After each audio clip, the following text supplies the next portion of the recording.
조심을 계시는군요. 네. 자, 삼국의 군사 조직. 자, 별로 어렵지 않습니다. 몇 가지만 하고 넘어갈 거예요. 고구려 봐보세요.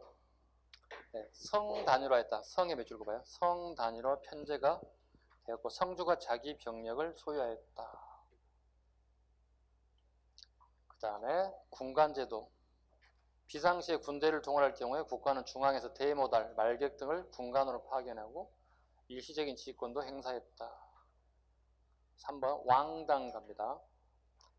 강개토대왕 능비에 의하면 왕당이라고 하는 국왕 직속 부대가 활동했음을 엿볼 수 있습니다. 왕당만 살짝 밑줄만 긋습니다. 그 다음에 경당. 경당은 우리 장수왕 때 이미 평양천도 이후에 군사와 교육 기능을 가지고 있었다. 이미 이거 설명을 드렸던 부분이고요. 백제신라는 여러분 읽으세요. 그냥 제가 안 하겠습니다. 출제되지도 않을 뿐만 아니라 뭐 여러분 읽어도 충분히 이해할 수 있는 내용들이니까. 그 다음에 116쪽에 보시면 통신라, 중앙군, 구서당. 그 다음에 지방군은 십정. 그래서 통칭해서 구서당 십정이다 부릅니다. 구서당. 왕의 친위부대로서 왕에게 충성을 맹세한 사람들 안에서 구서당에 가입시켰다. 일종의 것보다 민족 융합체계의 일환이었다. 그 다음에 십정. 중앙군으로 12를 두어 말을 잘못했군요. 통신라에 지방군 십정 각 주에 한 정씩 한 주에 두 정을 두어 지방의 치안과 국방을 담당하였다. 십정. 그 다음에 발해 중앙군 12를 두었다. 12는 자주 나오니까 보셔야 돼요. 네, 발해 중앙군을 12라고 합니다. 이게 유일하게 지금 현재 우리 시험에 잘 나오는 게 당나라의 제도를 가져다 쓴 거예요. 당나라 제도를 수용했다.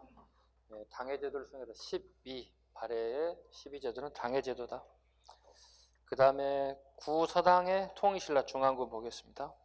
신라, 말갈, 백제, 고구려, 보덕국인. 네. 자, 핵심은 보덕국이죠. 보덕국. 그 밑에 에에다 하면 쓰면 되겠죠. 에, X. 에는 여기 포함되지 않는다는 것. 구서당 설명됐고요. 그 다음에 넘겨보도록 하겠습니다. 118쪽 고대 국가와 문화의 교류. 자, 삼국과 가야의 중국 군영과 교류 부분에 첫 번째 삼국과 가야의 문화 보겠습니다. 고구려 정렬폐기 백제 우아하고 세련됐다. 상무적 기풍에 밑줄 긋습니다. 네, 백제의 상무적 기풍 정도 하나. 네, 무를 숭상한다는 뜻입니다. 무를 숭상한다. 그 다음에 중국과의 직접 교역 안 하셔도 됩니다. 그 다음에 일본과의 교역과 문화 전파. 가야 부분에 보시면 야마토 정글에 세끼 문화라는 게 하나 있어요. 세끼 문화 밑줄 그어봐요. 세끼 문화. 일본의 문화 전파. 자, 우리나라의 문화가 일본에 전파되는 내용들.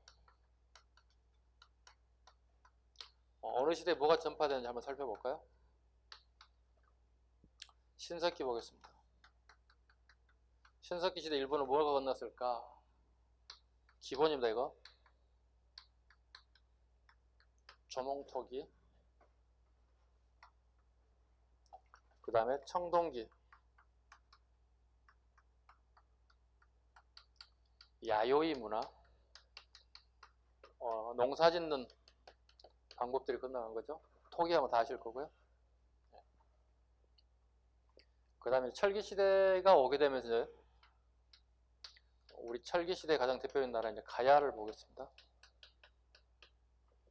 가야. 철기 보겠습니다. 세끼 토기입니다. 네. 가야식의 토기가 일본에 전파되었다. 그 다음에 삼국, 고구려, 백제, 신라의 문화를 다 합쳐가지고 뭐라 불러요? 아스카라고 합니다. 아스카 지역으로 건너갔다 해서 그걸 아스카 문화라고 얘기합니다. 여기는 굉장히 많은 문화가 포함되어 있습니다. 삼국의 문화들이 각자 다른 종류의 문화들이 막 전파되기 시작합니다. 별도로 할 것 같고요. 신라 중심의 통일이 이루어지죠. 네. 무슨 문화라고 불러요? 통일 문화니까 이걸 하쿠 문화라고 불러요. 하쿠 지방으로 건너갔다. 하쿠 문화. 하쿠 문화가 뭡니까? 신라 중심의 통일이 됐고, 그 다음에 당나라 문화들이 유입되기 시작했어요. 이것들이 이렇게 건너갔다 보시면 돼요. 이걸 하쿠 문화라고 보시면 될 것 같습니다. 이제 고려 시대도 있을 거고, 그 다음에 이제 조선 시대도 있을 거거든요. 고려 시대는 주로 이제 우리 불화 같은 것들이, 불상 같은 것들이 주로 이렇게 많이 건너갔어요. 네, 불화 또는 불상 이런 것들이 많이 건너갔다. 조선 시대는 우리 전기에 이제 보면 해화들이 건너갔습니다. 네, 그림 그리는 거 얘기합니다. 네. 대표적인 화가들이 이수문, 그 다음에 문청, 네, 이러한 사람들이 일본에 다녀오면서 그 영향을 미치게 되었다. 그 다음에 조선 이제 중기 이후에 우리 합법적으로 이제 뭐가 파견되죠? 네. 통신사가 파견돼요? 수신사가 파견돼요? 수신사가 파견돼요? 확실해요? 통신사. 손 한번 들어봐, 우리. 통신사. 수신사. 손 안 든 사람은 완전히 자신이 없는 거예요. 선생님 한번 싹 얘기했더니, 와, 아닌가 봐. 통신사예요, 통신사. 큰일 나요, 이거. 통신사가 파견됩니다. 아까 손든 사람 중에 대답을 했어요. 매년 참가했나요? 통신사가. 아니면 일본의 막부 정권이 원해서 갔나요? 막부라는 것은 군사 정권이라는 뜻이에요. 일본식 표현 방법이에요. 이제 군사 쿠데타를 통해서 새로운 정권을 잡은 사람들 얘기예요. 그렇지. 누구 요청? 다르게 표현하면 막부에? 그렇지. 네, 일본의 새로운 군사 정부에 들어가요. 막부 정권들의 요청에 의해서. 막부 정권의 요청에 의해서. 매년 갔어요? 횟수를 해봤더니 몇 번 정도 갔어요? 매년은 아닌 것 같아요. 매년 막부 정권이 바뀌지는 않으니까. 그죠? 집권 기간이 꽤 기니까. 총 토탈 때려봤더니 몇 번 정도 간 것 같아요. 총 토탈 때려봤더니 총 12회 갔어요. 총. 한 번 가면 몇 명 정도 갈까요? 약 400에서 500명 정도가 파견돼요. 우리나라의 사신들이요. 총 포함해서. 적은 인원이요? 많은 인원이요? 많죠, 인원이. 이 경비를 누가 부담할까요? 먹고 자고 하는 비용. 오전쯤 5성급 호텔 정도에서 무궁화 5개 정도 호텔급에서 먹고 자고 400, 500명이. 이 경비를 누가 부담할까요? 막부 정권이. 장난 아니죠. 여러분 친구 4명, 5명이 어떻게 해요? 호텔에 4박 5일 동안 머문다 생각해봐요. 얘들은 장장 4개월에서 6개월 정도의 기간을 가지고 일본을 쫙 돌아 이렇게. 이 열도를 다 돌아 이렇게. 이 비용이 다 여기 나오는 거예요. 엄청난 비용이 들어가는. 이름에도 이렇게 많은 비용이 들음에도 불구하고 이렇게 초청하는 이유는 뭘까요? 정통성 확보. 구테타르도 새로운 권력을 잡았잖아. 백성들이 우리를 뭐로 보겠어? 조선이라는 나라가 와서 축하해주고 있잖아요. 선전을 하기 나름이잖아요. 우리 정통성을 인정하고 축하해주는 의미로 이렇게 받아들일 수 있게끔 선전하면 되는 거거든. 정통성 확보 목적이에요. 근데 비용이 너무 많이 들잖아요. 네, 비용이 많이 들어요. 이게 이제 비용 때문에 훗날 이제 순조 때 사라지게 돼요. 순조 때 너무 많은 비용이 들어가요. 굳이 우리가 조선의 문화를 수용할 이유가 있겠느냐? 우리 일본에도 고유의 문학이 있다는 거죠. 그 이것도 우리 뭐라 불러요? 일본 내에서 일어난 운동, 이걸 뭐라 불러요? 국학운동이라 불러요. 국학운동이다 불러요. 국학운동이다. 왜? 일본에도 뭐가 있다고 해요? 야, 우리 역사서 있잖아. 일본 서기. 일본 애들 얘기하는 겁니다. 야, 우리 유학책 이미 들어와 있잖아. 이거 공부하면 되는 거잖아. 굳이 우리가 한국에서 조선에 와가지고 이거 할 필요가 있겠느냐. 예, 국학운동이 일어나요. 국학운동이 일어납니다. 이해 가셨죠? 여기까지 하겠습니다. 더 진척되면 안 될 것 같으니까. 수신사는 참고로 우리가 고종임금 때, 고종임금이 1880년대에 가면 친정이 강화됩니다. 그때 우리가 일본의 문화를 배우러 가는 사람 우리 뭐라 불러요? 수신사. 1차, 2차 이렇게 갔다 그랬잖아요. 근현대사 공부할 때. 그죠? 이게 수신사고요. 여긴 통신사입니다. 아셨죠? 구분 좀 하시면 돼요. 자, 또 모르는 걸 또 한번 짚어보는 것도 괜찮습니다. 자, 넘어가죠.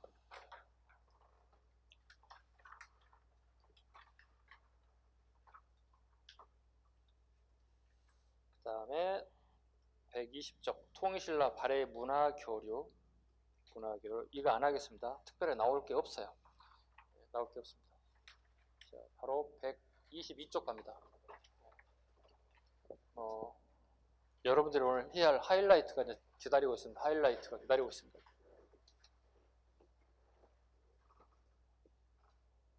(122쪽)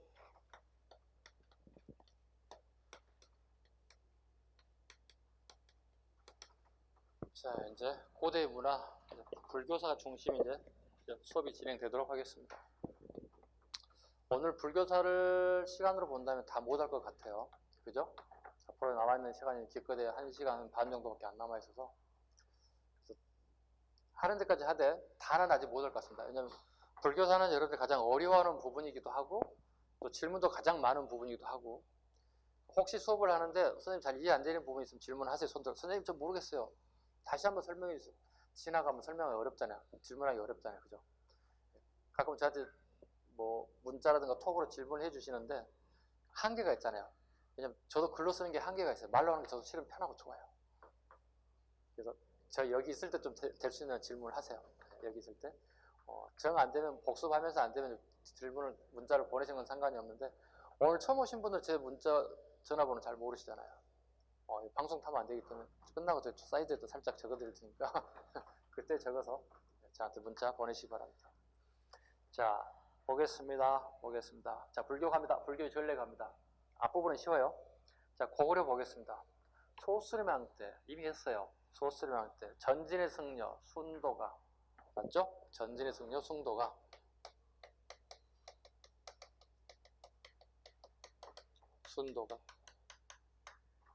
전진의 승려 순도가 불상과 불경을 가져왔습니다. 372년 가장 빠릅니다. 우리 불교 순례.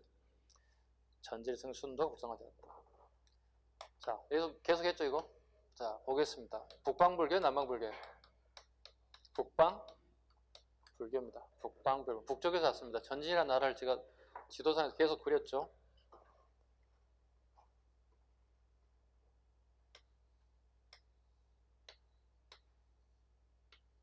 전진,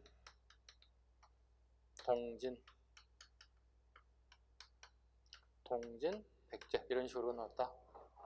북방불교이다. 다르게 하면 또 뭐라고 그러죠? 대승불교이다. 백제가죠? 백제는 동진에서 마라 난타에 의해서 북방불교, 남방불교? 남방불교가 들어왔다. 여기는 대승불교가 아니라 소승불교적 성격을 띠고 있다.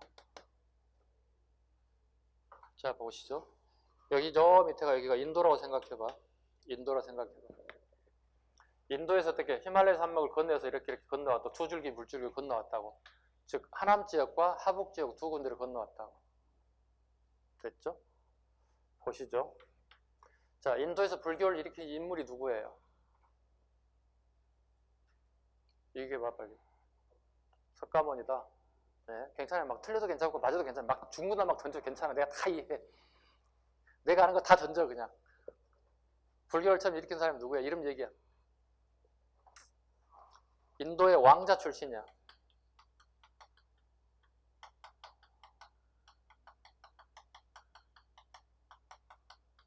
고타마 시타르타야. 이름은. 되게 어렵죠? 고타마 시타르타.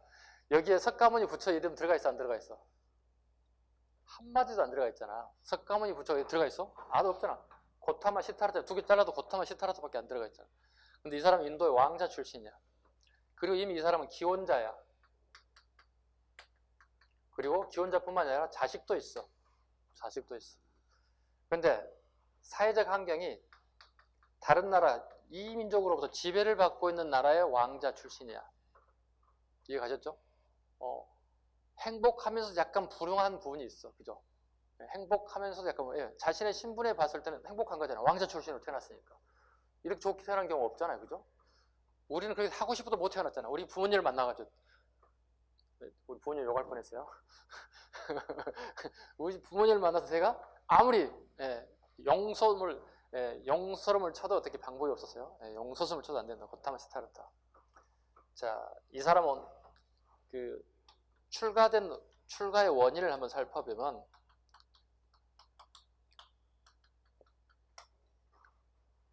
무엇 때문에?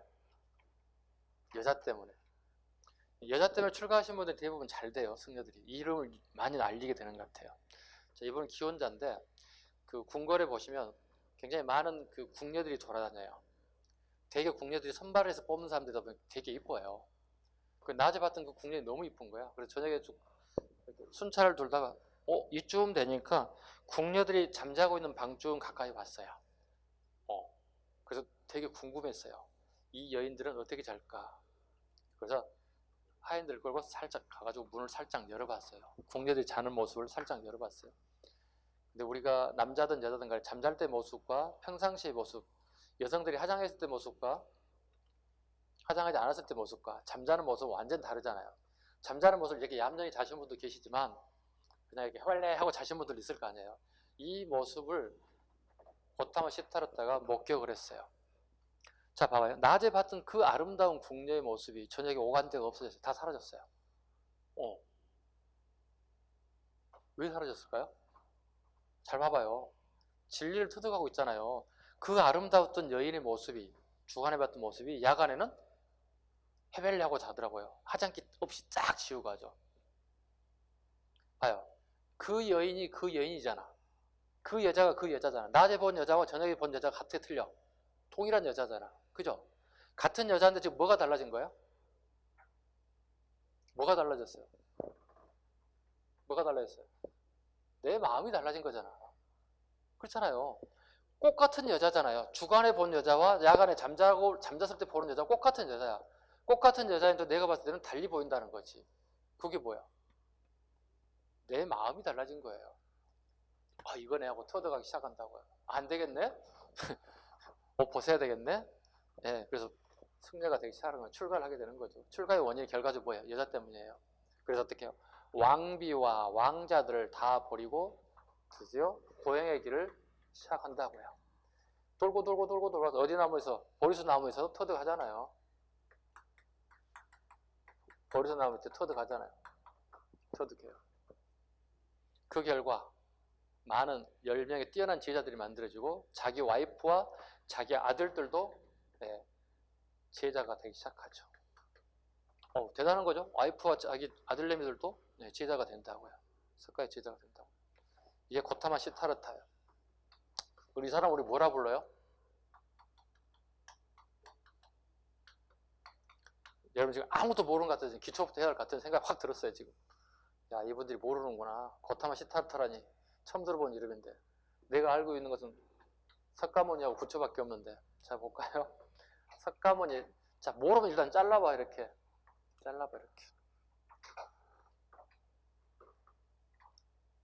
석가. 사카이 양국의 한자식 발음. 인도 왕국, 본인의 왕국의 이름이 사카이예요. 사카이 양국이에요. 뭐니 여러분 호주머니 속에 있는 뭐니나 이분이 가지고 있는 뭐니나 어떻게 똑같이 다 신성해요. 그렇게 외우시면 돼요. 신성하다는 의미를 가지고 있어요. 그죠? 여러분 호주머니 속에 있는 돈은 다 신성한 돈 아니에요? 내가 알바에서 벌었던 부모님으로부터 용돈을 받은 다 신성한 돈이에요. 부모님의 근로에 의해서 번 돈들이니까.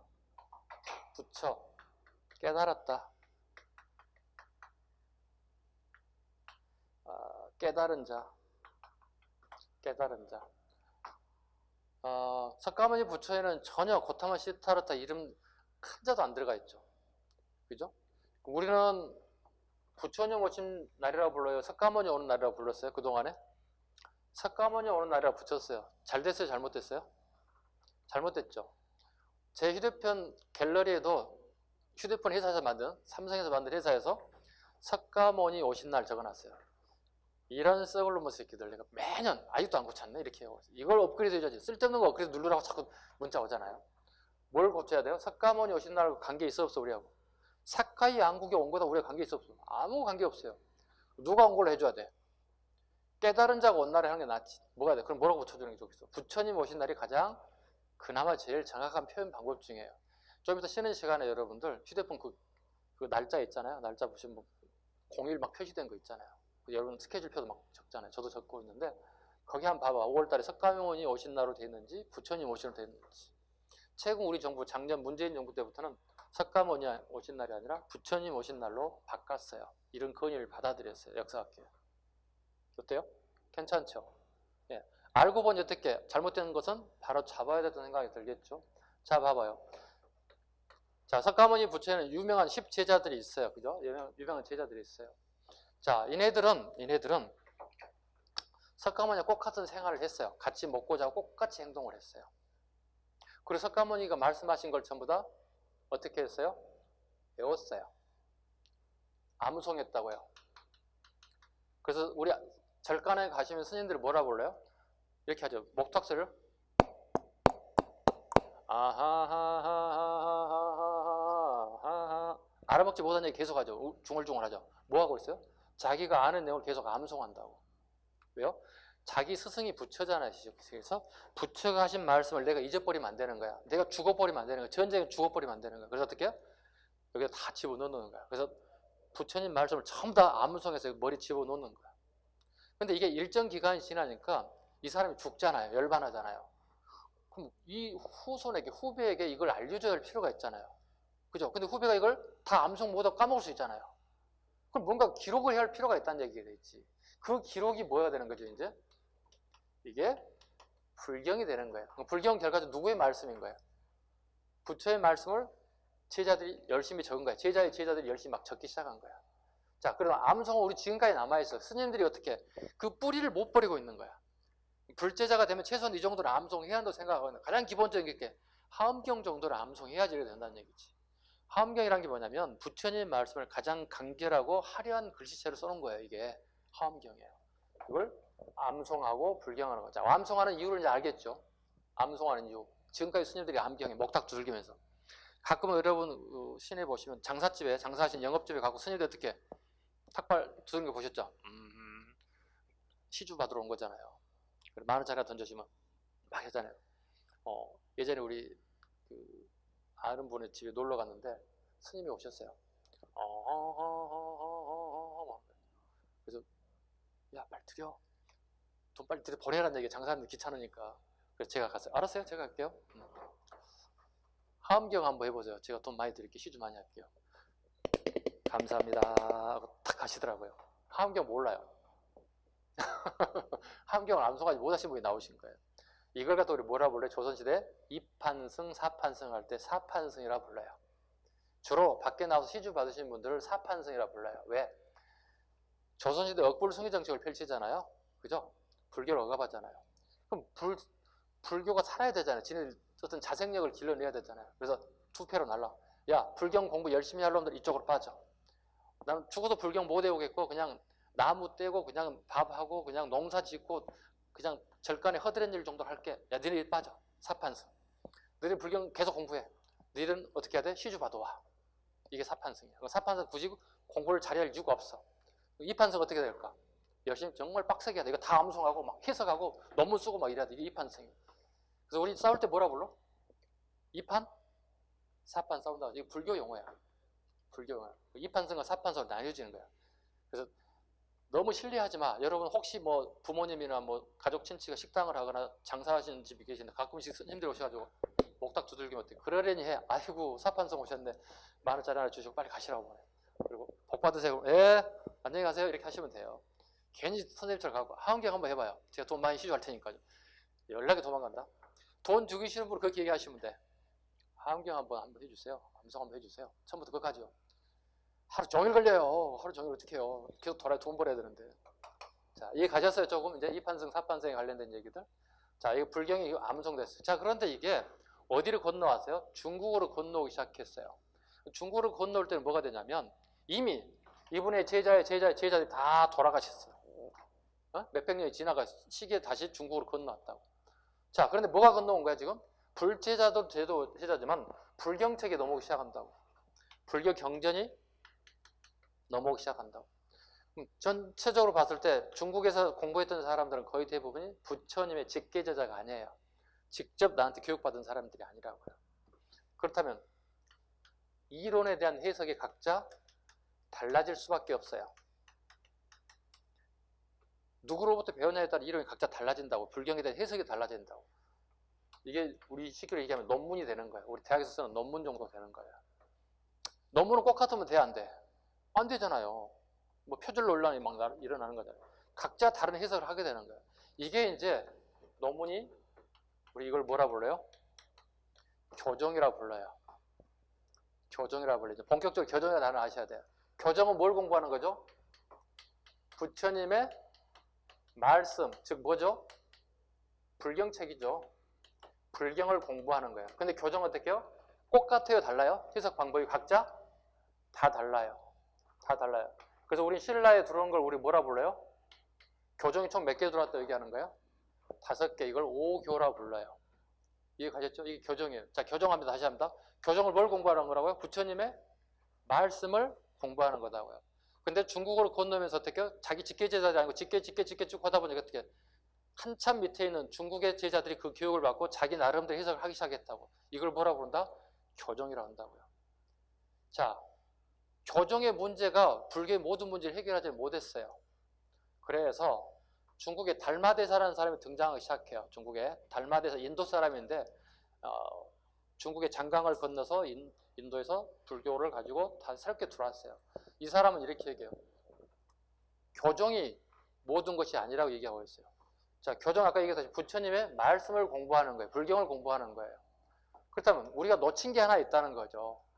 자, 봐봐요. 선생님이 여러분들 얘기하는 거 있잖아요. 수업을 하고 있는 중이 선생님이 마음을 다 담아서 얘기할까요? 마음에 담지 않는 얘기도 할까요? 마음에 담지 않는 얘기도 있을 거예요. 그냥 이러니까 하는 것 뿐일 수도 있어요. 내가 여러분을 사랑하지 않을 수도 있어요. 교육자를 이러면 안 되죠. 예를 들어서 그렇다는 얘기입니다. 예를 들어서 제 마음을 다 실지 않고 여러분에게 진심을 전달할 수도 있다는 얘기예요. 진심을 전달한 것처럼 보이지만 내 마음은 진실이 아닐 수도 있다는 얘기예요. 무슨 얘기냐면 우리가 교정 공부를 열심히 하긴 했지만 부처님의 마음까지를 내가 읽지는 못한다는 거지. 그 교정 책 가지고는. 그게 뭐예요? 선정이에요. 선정은 뭐죠?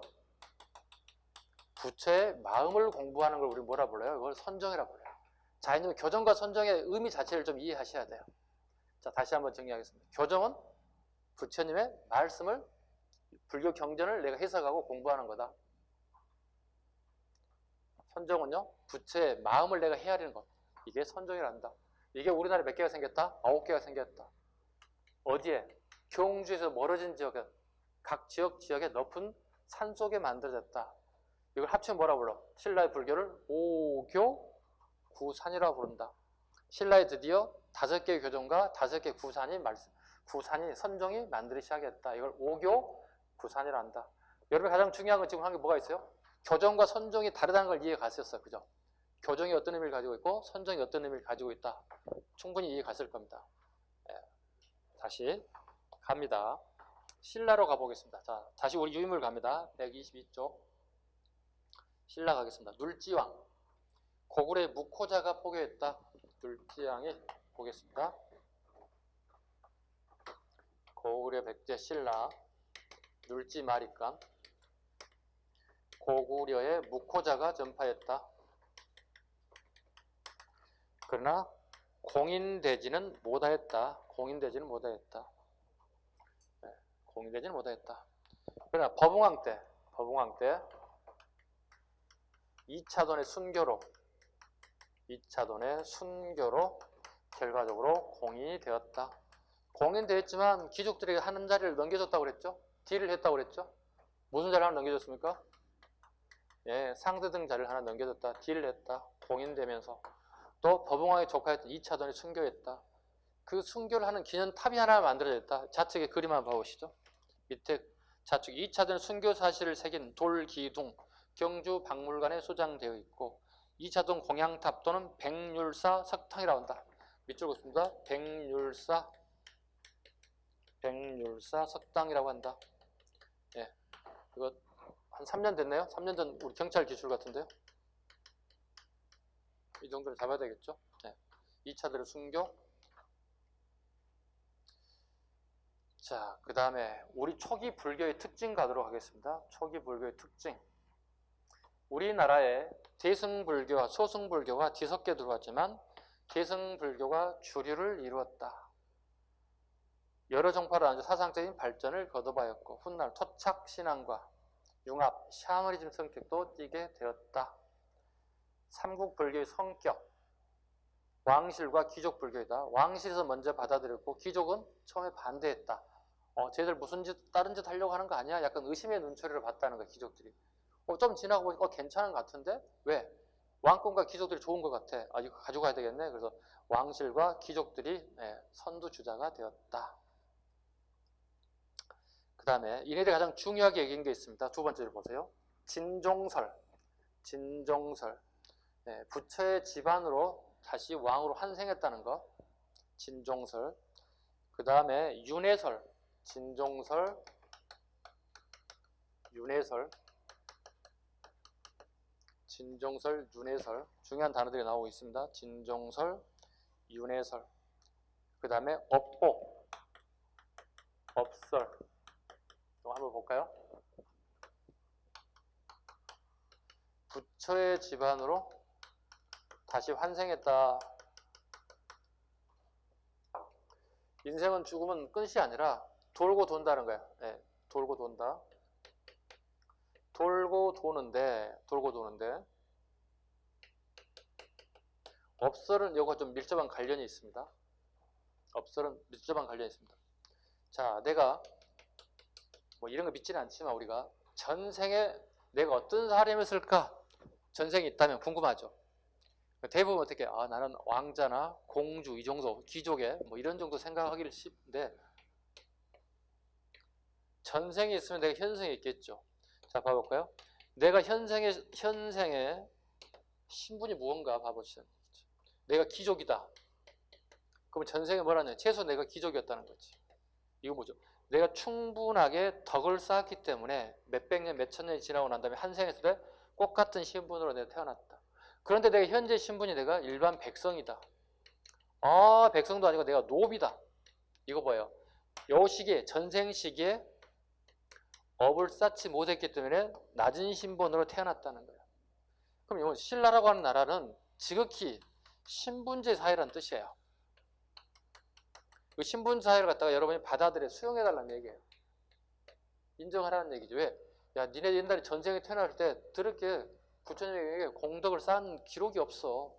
그러니 이렇게 태어날 수밖에 없잖아. 인정해야지. 이거 보죠? 신분제의 정통성을 확보하고 싶은 가장 대표적인 게 윤회설, 계속 돌고 돌아간다. 업설, 네 전생이 이렇기 때문에 이렇게 태어났다. 또 지금 현재 전생에 내가 귀족으로 태어났다, 왕족으로 태어났다.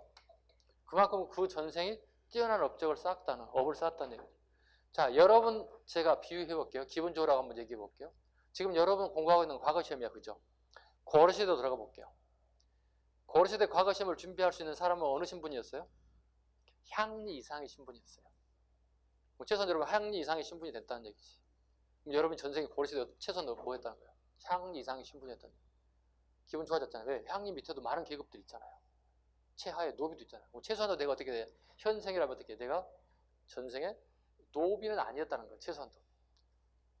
별로 안 좋아하시는군요.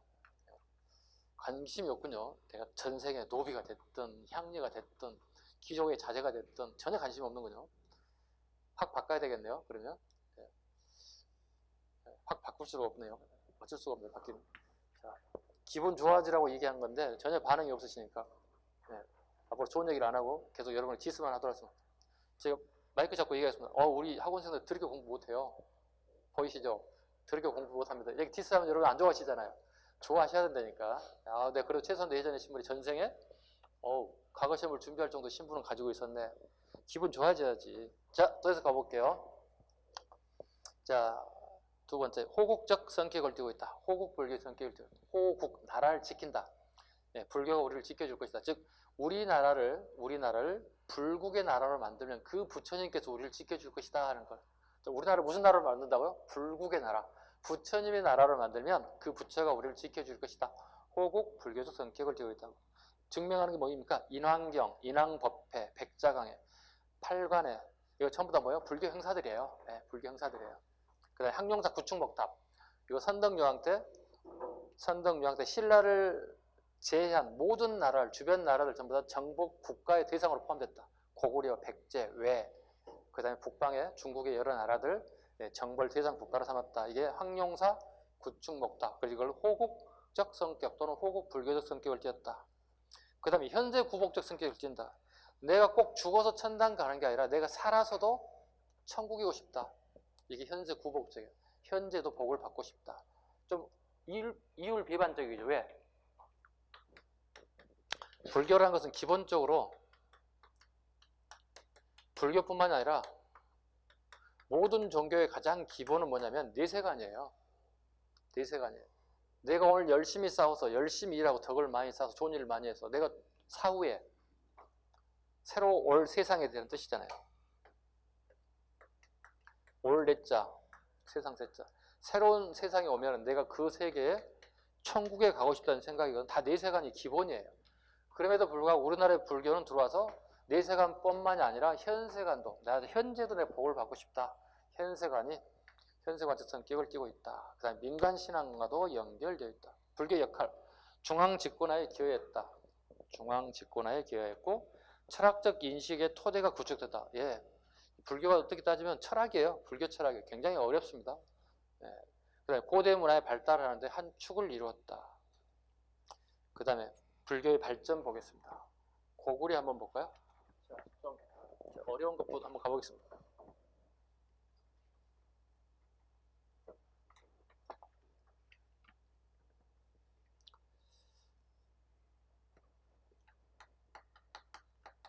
고구려 불교 삼론종이라고 합니다. 삼론종. 세 가지 이론이 고구려의 불교에 들어왔다. 12년설, 줄여서 이제 백년설, 공론, 이렇게 세 가지가 들어왔다. 이걸 삼론종이라고 한다. 삼론종은 교종이에요, 선종이에요? 응?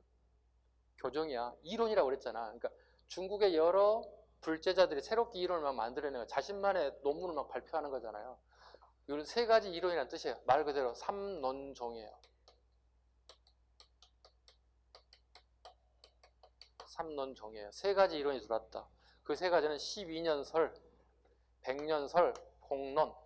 그런데 고구려에는 공론이 들어왔더라. 공론을 수용하더라. 이 앞전 시간에도 잠깐 언급을 했죠. 텅 비어있다. 텅 비어있다. 빌공짜입니다. 텅 비어있다. 텅 비어있다. 누구의 주장이에요? 누구의 주장? 부처의 주장이라고요. 부처의 주장이라고. 부처가 공론설을 주장했어요. 공론설을 주장했다. 공사상을. 이 세상에는 어떻게 됐다고요? 텅텅텅텅텅 비어있다. 비어있다. 아무것도 없다는 거 세상에. 자, 이게 우리 지구라고 생각해봐. 지구라고 생각해봐. 자, 우주에서 이거 봐봐. 우주에서 우리를 봤을 때 어느 정도 될까? 보이지 않을 정도 아주 미미하겠죠. 그죠? 자, 봐봐요. 결국은 우리의 존재, 우리 지구의 존재는 인정하지 않고 부정한다는 거예요. 이걸 일명 뭐라 불러요? 부정론이라고 불러요. 부정론이라고 불러요. 부정론이다. 봐볼까요? 여러분 진리가 있다고 믿으세요? 이게 물어봐요. 진리가 있을까요? 자, 불제자들이 부처님에게 물어봤어요. 부처님 뭘 진리가 있습니까? 물어봤어요. 불제자들에게 답변하기를 진리가 뭔가요? 반문했어요. 진리가 뭔데? 진리가 진리가 아니겠습니까? 세상에 가장 옳은 걸 얘기하지 않겠습니까? 그렇다면 그 옳은 기준이 뭔데? 제자들이 계속 반문 들어오는 거예요. 예, 계속 반문 들어요. 진리가 기준이 막 이렇게 되는 거죠. 굉장히 어려워지는 것들. 대답 못하죠. 아니 자기 스승에게 물어봤는데 스승이 다시 반문하고 있잖아요. 이렇게 얘기하는 거예요. 진리가 존재하지 않고 기준도 존재하지 않는다는 거예요. 어떤 게 진리인데 기준이 없다는 거지. 그 기준은 뭔데? 기준이 어디 있어? 이렇게 얘기하고 있다고요. 세상을 보는 진리와 기준, 우리 인간에 대해서, 우리 지구에 대해서 인정하지 않아요. 인정하지 않는다. 이걸 부정론이라고 불러요. 꼭 기억하셔야 돼요. 꼭 기억하셔야 돼요. 왜? 단순하게 애우시면 절대 불교가 이해가 안 돼요. 네, 단순하게 배우면 절대 불교 이해가 안 돼요. 불교에 대한 이해가 되지 않은 한은 어려워집니다. 백제 보겠습니다. 백제 우리 알다시피 뭐가 들어옵니까? 율종이 들어오죠. 신라는 뭐가 들어옵니까? 나제동맹 시기에 계율종이 들어온다. 이건 이미 설명했어요. 저건 큰 문제가 없어요. 여러분들이 이제 부정론에 관련된 부분 이해가 안 됐을 때, 긍정론과 충돌이 일어났을 때 어떻게 해결하는 과정이 있는가? 그게 이제 여러분이 언어대사를 공부하는 거예요. 그래서 우리가 언어대사 하는 거예요. 근데 여러분들 언어대사 책 펴가지고 언어대사의 업적 책 쫙 외우거든. 외워서 문제를 풀 수는 있어. 근데 문제는 조금 어렵고 응용된 문제가 나오면 어떻게 돼요? 와, 어렵다. 틀리고 나오거든요. 그래서 외우는 건 외우는 거지만 최소한 원리를 알고 문제를 풀기를 바란다는 취지에서 설명을 드리고 있습니다. 자, 불교, 고구려 공사상, 백제 율종, 신라의 계율종, 업설, 그 다음에 미륵불 신앙, 미륵불 신앙. 자, 미륵불 신앙 보죠. 자, 기초 갖고 있습니다. 부처님은 돌아가셨죠. 그죠? 돌아가시는 걸 뭐라 부르죠? 불교 용어로 열반이라고 그러죠. 열반하셨다. 열반하셨다. 그럼 지금 현재 부처님이 안 계시잖아요. 그죠? 이 시대를 우리 뭐라 부르죠? 이걸 뭐라 부른다고? 없을 무자예요.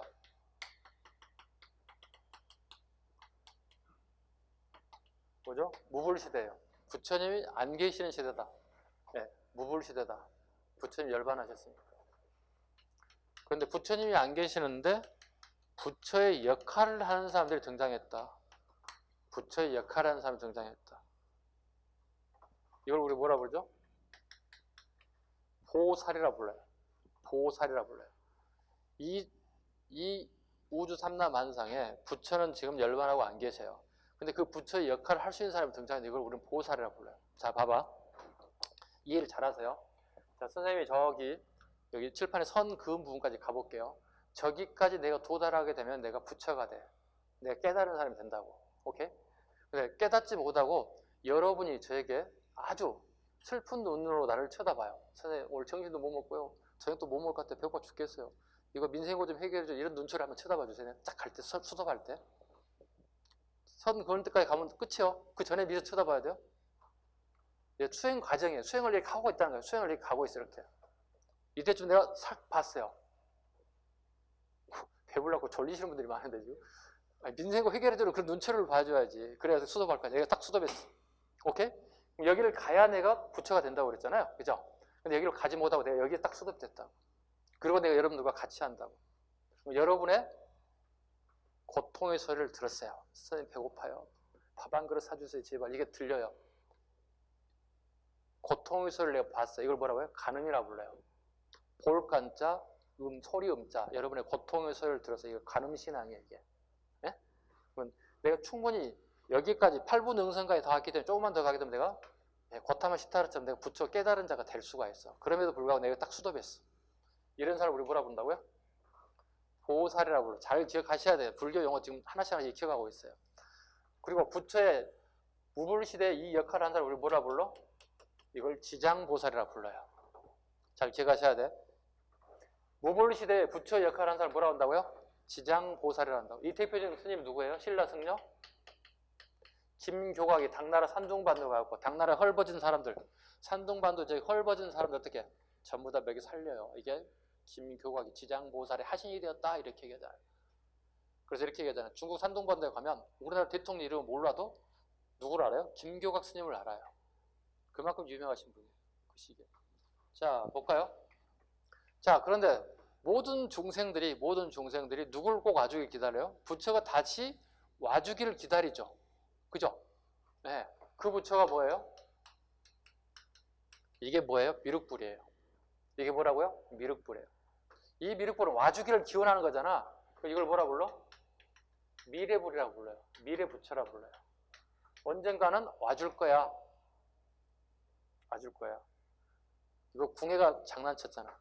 야, 내가 미륵불이야. 그리고 뭐 이상한 관심법을 통해서 상대방을 어떻게 제압하잖아요. 일종의 뭐가 있어요? 약간? 여기 있잖아요, 지금 이제. 네. 이게 미륵불이에요. 자, 참고로 이 미륵불은 우리가 행복할 때 올까요? 행복하지 않을 때 찾을까요? 꼭 기억하실 것. 영어로 써드릴게요. 기억하시라고. 미륵불은 항상 언해피한 시기에 우리가 찾아요. 네, 언해피한 시기 항상 찾는 부처가 미륵불이에요. 이걸 미륵불이라고 불러요. 최소한 기초적인 걸 알아야 되지. 무불시대, 지장보살, 미륵불 1, 2, 3 정도 우리가 최소한 이 정도 기초는 가지고 가야 되겠지. 불교 공부할 때. 선생님, 미륵불이 뭐예요? 수업 끝나고 답변 해드릴 수 있어요. 그죠? 일주일 지나고 이 질문하시면 안 돼요. 네? 최소한 일주일 후까지도 다 기억하고 계셔야 돼요. 네. 자, 또 가죠. 불교가 쉽지가 않아요, 지금. 기초 잡는 것도. 자, 넘기셔도 될 것 같은데.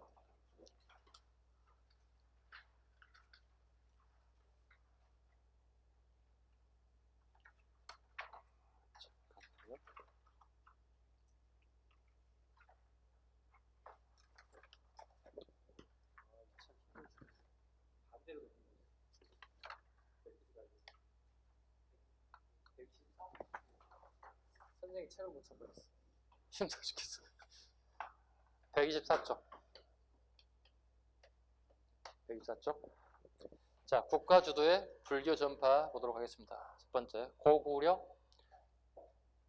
평양 천도전에 평양에 9개 사찰을 창건했고, 백제 미륵사 사찰을 건립했다. 미륵사에 몇 줄 그어야 돼요? 미륵사는 어느 시기에 만드는지 알아야 되겠죠? 무왕 시기에. 네, 백제 무왕 시기. 익산입니다. 익산에. 자, 미륵사라는 개념은 그럼 뭐가 되는 거예요? 무왕 시기에 행복하다는 얘기예요? 언해피하다는 얘기죠? 그렇지, 언해피하다는 얘기. 왜 언해피할까요? 무왕 시기에? 백제인들이 왜 언해피할까? 무왕이 누구를 계속 공격하고 있죠? 신라를 끊임없이 공격하고 있잖아요. 왜? 그 조상이 성왕을 갖다가 원수를 갖겠다는 목적을 가지고 있잖아요. 백제가 멸망하는 순간까지 싸우잖아요. 전쟁의 스트레스 장난 아니잖아요. 제발 전쟁 그만하시고 미륵불이 좀 와주시길 바란다. 우리를 좀 편하게 해줄 수 있는 그분이 와주시길 바란다. 미륵사라고 하는 단어 무조건 언해피한 시기라고 생각하시면 되고요. 신라가 하겠습니다. 진흥왕. 불교의 전륜사상을 수용했다. 전륜사상 밑줄 그대였죠. 전륜사상은 도대체 누가 와주기를 기다리는 거야? 지장보살이 와주길 기다리는 거야? 이 부처가 와주길 기다리는 거야? 미륵불이 와주길 기다리는 거야? 누구?